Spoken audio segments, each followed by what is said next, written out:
এখন রাখে আল্লাহ, মারে কে? আল্লাহ বারবার আমাকে বাঁচিয়েছে।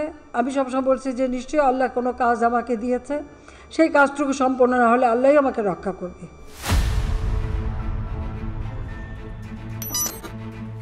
4 মাস আগে ছাত্র জনতার আন্দোলনের মুখে বাংলাদেশ থেকে ক্ষমতাচ্যুত হয়ে শেখ হাসিনা একটি সামরিক বিমানে চেপে দিল্লিতে অবতরণ করেছিলেন।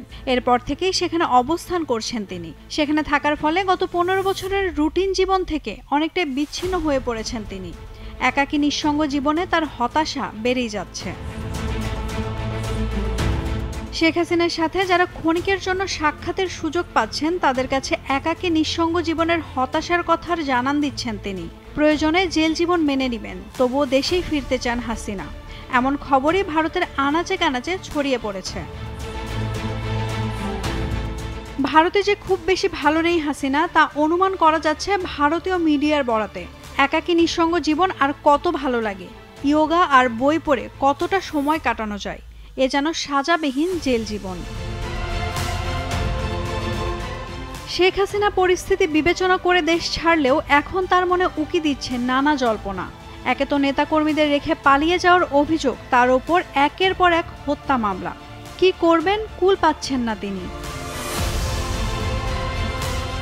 ভারত সরকারও যে তাকে খুব বেশি মূল্য দিচ্ছে তা নয়, স্রেফ সাবেক প্রধানমন্ত্রী হিসেবে সুরক্ষায় রাখা হয়েছে তাকে। এদিকে পালিয়ে যাওয়ার 4 মাস হাসিনা ইস্যুতে ভারত সরকারও কোনো কার্যকর পদক্ষেপ না নেওয়ায় হতাশা নিয়ে বাংলাদেশে ফেরার ভাবনাটি মাথায় বেশি ঘুরপাক খাচ্ছে বলে মনে করছেন ভারতীয় বিশ্লেষকরা। দেশে ফিরে জেলে থাকতে হলেও দেশে আওয়ামীপন্থীদের ভালোবাসা অন্তত পাওয়া যাবে, এমনটাই নাকি ভাবছেন তিনি। ভারতে কার্যত হাসিনা যে অবস্থায় আছেন তা জেল জীবনের চেয়ে খুব বেশি স্বাধীন নয়। সাবেক প্রধানমন্ত্রী হিসেবে বাংলাদেশের জেলে তিনি যে ডিভিশন পেতেন তাতে ভারতের সুযোগ সুবিধার চেয়ে কম কিছু হতো না। বরং দেশে থাকলে তিনি স্বজন ও নেতাকর্মীদের সাথে দেখা করে প্রয়োজনীয় নির্দেশনা নিতে পারতেন, এমনটাই বলছে ভারতে অবস্থানরত দেশি বিদেশি বিশেষজ্ঞরা।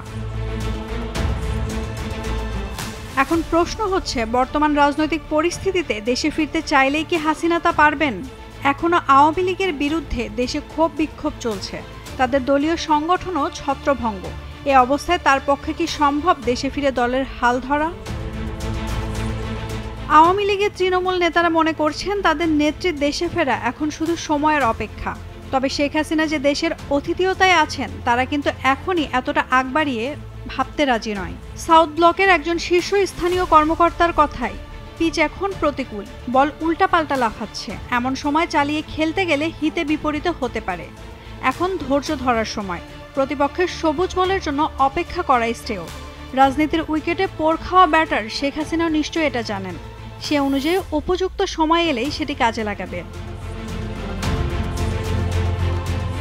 গত 5 আগস্ট চরম নাটকীয় পরিস্থিতিতে শেখ হাসিনা যখন ভারতে পা রাখেন, দিল্লির বিশ্বাস ছিল যে তার এই আশাটা একেবারেই সাময়িক। ইউরোপ বা মধ্যপ্রাচ্যের কোনো দেশে যাওয়ার আগে এটা একটা সংক্ষিপ্ত যাত্রা বিরতির বেশি কিছু নয়, যে কোনো মুহূর্তে তৃতীয় কোনো দেশে চলে যাবেন তিনি। কিন্তু বিশ্বের কোনো দেশই শেখ হাসিনাকে নিতে না চাওয়ায় সাময়িক বেকায়দায় পড়ে ভারত। আর 4 মাস পার হওয়ার পর হাসিনা ইস্যুর কোনো সমাধান করতে না পেরে রীতিমতো বিরক্ত দেশটি। এদিকে শেখ হাসিনার বাস্তবতা হলো, ভারতে তিনি গৃহবন্দী বা রাজনৈতিক বন্দী নন, তবে রাজনৈতিক বিষয়ে তাকে কথা বলতে বারণ করা হয়েছে। আবার তাকে সবার সাথে দেখা করতেও দিচ্ছে না ভারত সরকার। বলা যায় বন্দী না হয়েও অবরুদ্ধ আছেন হাসিনা। নাওমিন Nasrin, Daily Sun.